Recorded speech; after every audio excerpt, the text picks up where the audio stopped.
Nabi penghulu para nabi yang membawa umatnya dari suasana jahiliyah kepada suasana Islamnya. Bapak Ibu para jemaah subuh yang saya hormati, pertama-tama saya mengucapkan terima kasih kepada panitia dari Masjid Rodotul Jannah yang telah meminta kami untuk menyampaikan sedikit tentang mungkin dari bidang kami sendiri, yaitu bidang kesehatan. Mungkin juga sudah banyak kita mendengar informasi tentang kesehatan, tentang faedah-faedah Ramadan. Namun pada kesempatan ini saya ingin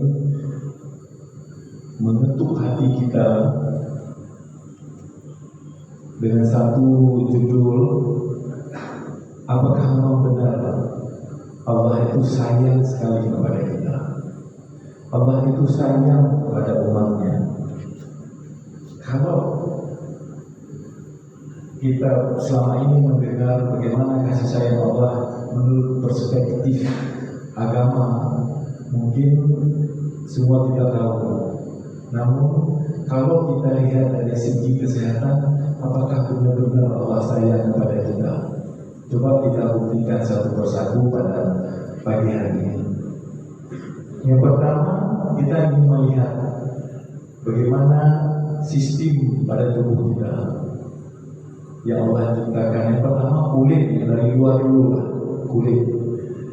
Bagaimana Allah buat kulit ini sehingga kita dengan ada kulit ini betul-betul kita bisa menjaga semua organ yang ada dalam tubuh kita. Kita ketahui bahwa di luar di alam ini beribu-ribu masalah, beribu-ribu penyakit, beribu-ribu kuman, dan beribu-ribu racun yang beredar di sekitar kita. Dan itu tidak bisa leluasa untuk masuk ke dalam tubuh kita, oleh karena Allah proteksi dengan kulit yang cukup rapi. Mulai dari kulit kepala, kulit di muka, kulit dari dada kita sampai ke kaki.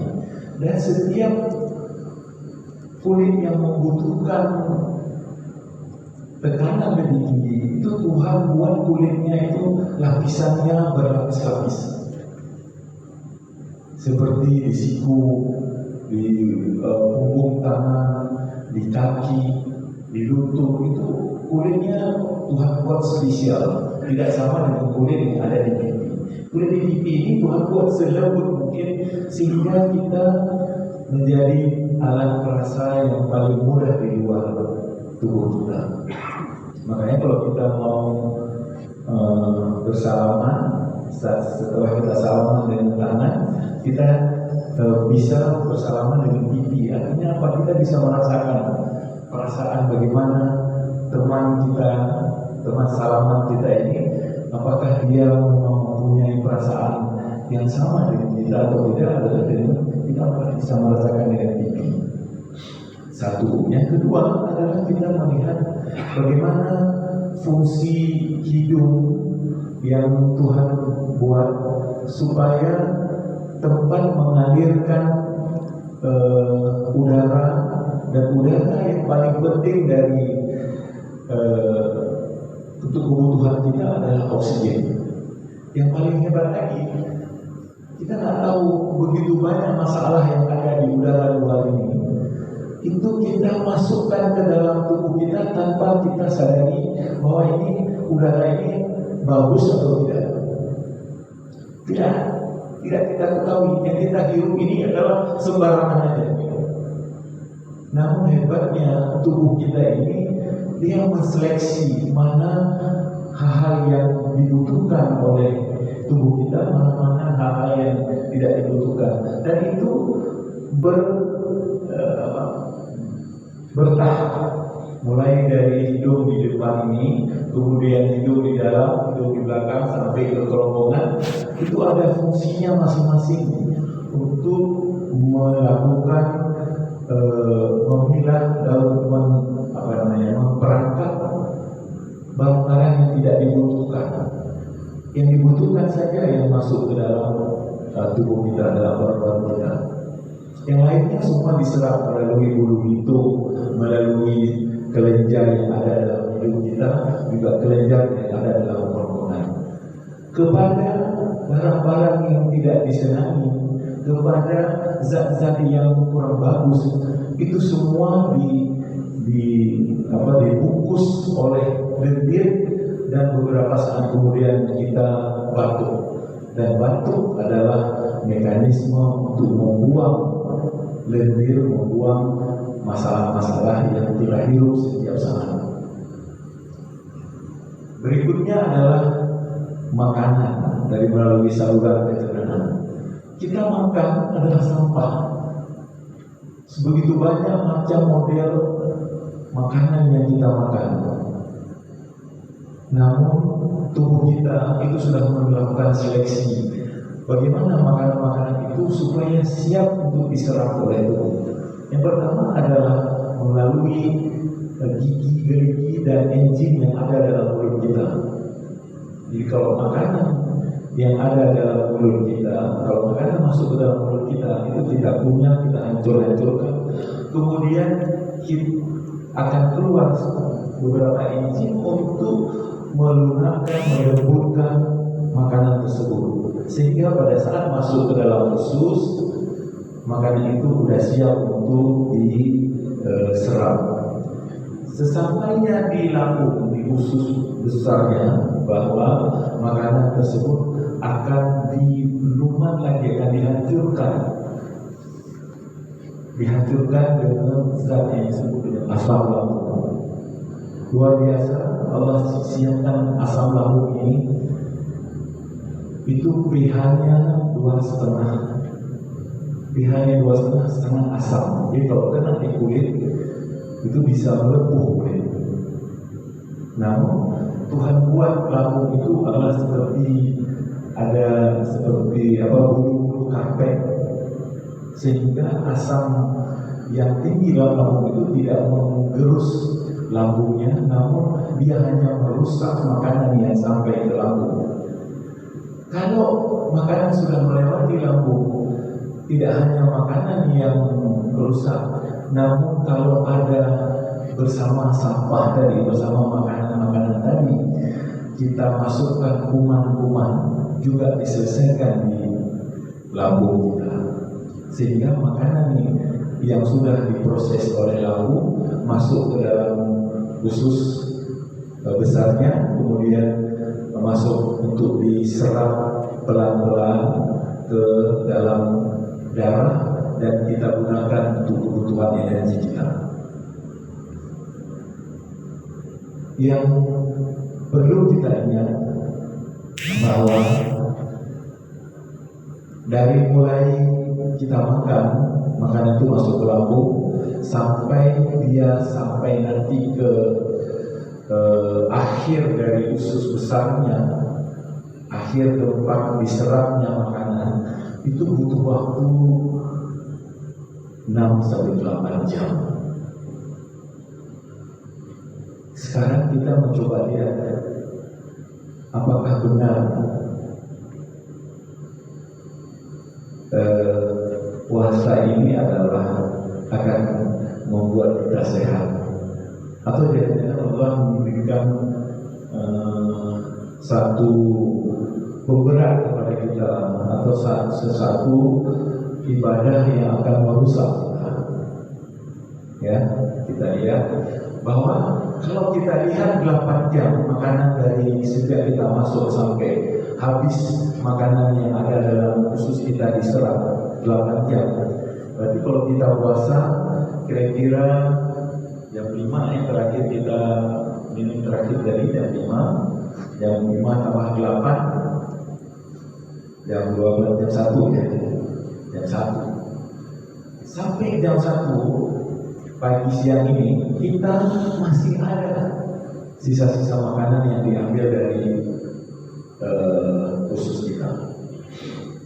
Dari jam 1 sampai jam 6 atau hampir jam 7, kira ada 6 jam kemudian Dari mana makanan yang diambil untuk kebutuhan energi kita? Itu yang dikatakan sebagai proses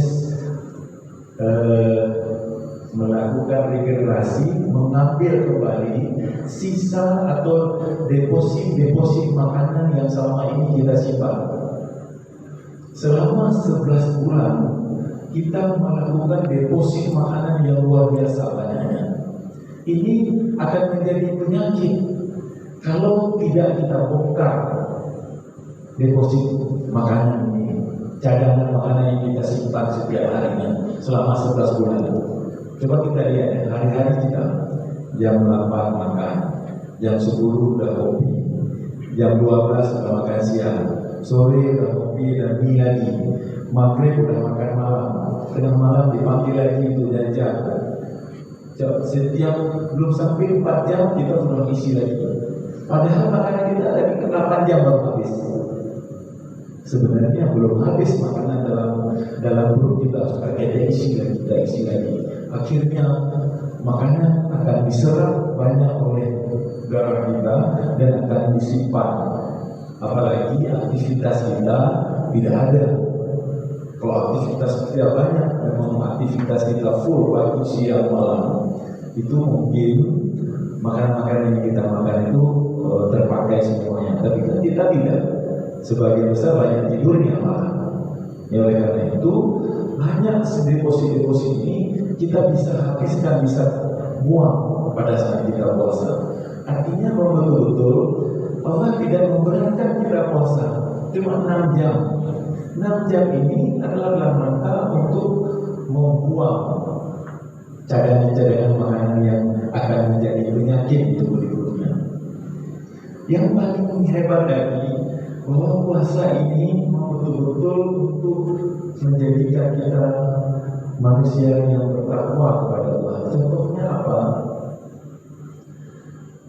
Bapak Ibu sekalian, pahala atau kebaikan yang Allah berikan kepada amalan kita pada bulan puasa ini memang Tuhan lipat gandakan. Yang paling mudah lipat ganda, walaupun Tuhan mengklirkan dalam Al-Quran bahwa puasa adalah untukku. Allah yang akan membalas. Kita nggak tahu bagaimana cara Allah membalas puasa yang kita kerjakan. Namun kasarnya itu setiap 1 kali kita puasa itu sama dengan 10 kali kebaikan. Artinya sama dengan 10 hari. Kita 1 hari kita berpuasa sama dengan 10 hari. Artinya kalau 30 hari kita berpuasa sama dengan 300 hari kita berpuasa. Bagaimana kalau kita melakukan aktivitas amalan-amalan lain juga demikian seperti itu.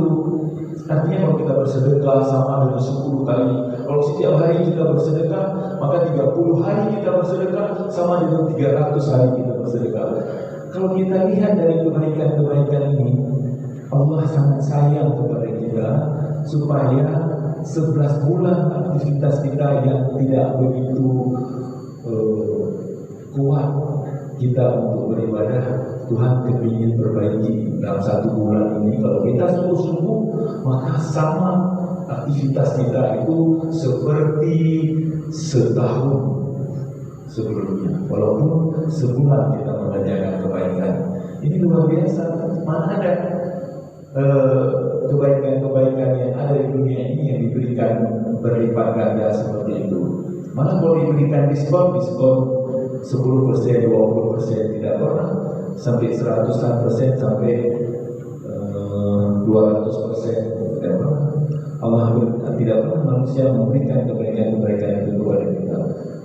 Tapi luar biasa kalau kita lihat dari kasih sayang Allah yang paling bisa saya sampaikan. Saya bekerja di ICU intensif. Sebenarnya dari kehidupan di dunia ini kita, kebutuhan kita yang paling penting tahu Bapak Ibu apa? Bukan makan, bukan minum.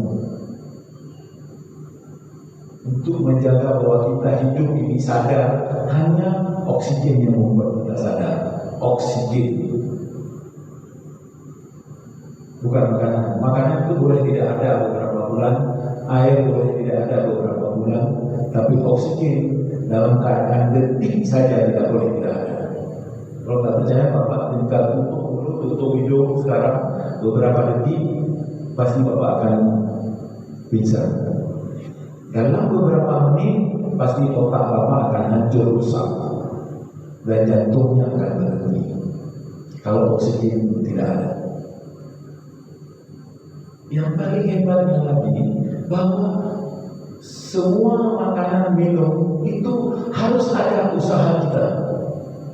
Bukankah kalau kita makan harus kita ambil makanan, harus kita masak, kemudian kita ambil pakai tangan, kita buka mulut, kemudian kita masukkan dalam mulut kita punya, baru dia bisa masuk menjadi bisa digunakan oleh tubuh. Minum juga demikian, minimal kita harus menggerakkan tangan kita mengambil air. Tapi apakah pernah kita berpikir untuk kebutuhan oksigen yang sangat penting untuk kehidupan kita perlu berusaha. Pernah kita berusaha untuk mengambil oksigen, kita hirup sana kemari, kita tarik, pernah nggak pernah. Kita nggak pernah tarik oksigen, dia akan masuk sendiri. Apakah kita sadar atau kita tidak sadar? Dalam kita tidur, pernah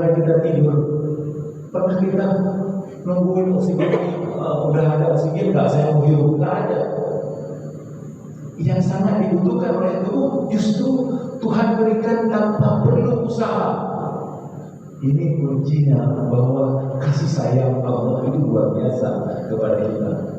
Dengan ini saja kita seharusnya tidak boleh sedikit pun untuk zalim kepada Allah, untuk mengingkari perintah-perintah Allah dengan kepentingan oksigen ini. Yang paling hebat lagi, oksigen yang kita hirup ini hanya kandungannya 21%. Untuk apa Allah buat 21% kira-kira? Untuk apa Allah buat 21%? Supaya kalau manusia ini membutuhkan oksigen lebih dari 21%, kalau sakit, susah nafas, maka kebutuhan oksigen normal 21% itu masih nggak cukup. Perlu 30, perlu 40, 50, 60, 70. Masih ada cadangan oksigennya. Dan cadangan oksigen itu adalah melalui alat-alat yang sudah disiapkan dengan teknologi. Ya, oksigen melalui tangki, oksigen melalui alat-alat. Itu adalah dalam rangka menjaga bahwa manusia ini kalau kamu butuh lebih 20%, aku siapkan cadangannya. Hebatnya bagaimana dengan 21% kita bisa beraktivitas, bisa lari, bisa makan, bisa minum, bisa tidur, bisa olahraga, bisa macam-macam 21%. Namun kalau kamu sakit, kamu butuh sekian persen lagi, Allah siapkan juga cadangannya. Kalau sempat Allah buat kita setiap saat kita menghirup oksigen 80-90%, cuma cadangan kita untuk kehidupan kita pada saat kritis cuma 10% lagi. Itu saya pikir banyak sekali orang yang meninggal dunia sebelum waktunya. Dan yang paling hebat lagi, oksigen yang Allah berikan cuma-cuma dari tanpa perlu usaha sedikit pun dari kita. Sementara makan minum semua kebutuhan harus kita usaha dulu baru masuk, baru bermanfaat. Oksigen itu tanpa kita sadari, dan itu sudah padahal adalah zat yang paling penting untuk menjaga kehidupan kita.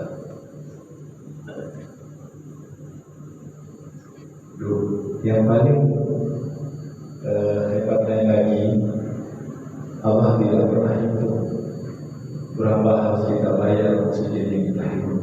Sementara setiap jamnya di rumah sakit yang kita pakai oksigen di rumah sakit itu setiap jamnya, kalau kita pakai 2 liter per menit, maka 2 kali yang 120, 1200 liter per jamnya.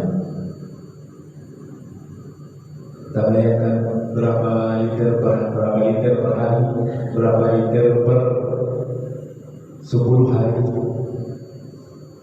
Maka setiap liter oksigen itu adalah Rp5.000. Coba kita bayangkan berapa yang harus kita bayar untuk rumah sakit ini kalau kita membutuhkan oksigen yang ada di rumah sakit. Namun oksigen yang Allah berikan free, tidak butuh apa-apa, tidak perlu alat, tinggal masuk aja ke dalam tubuh kita. Luar biasa.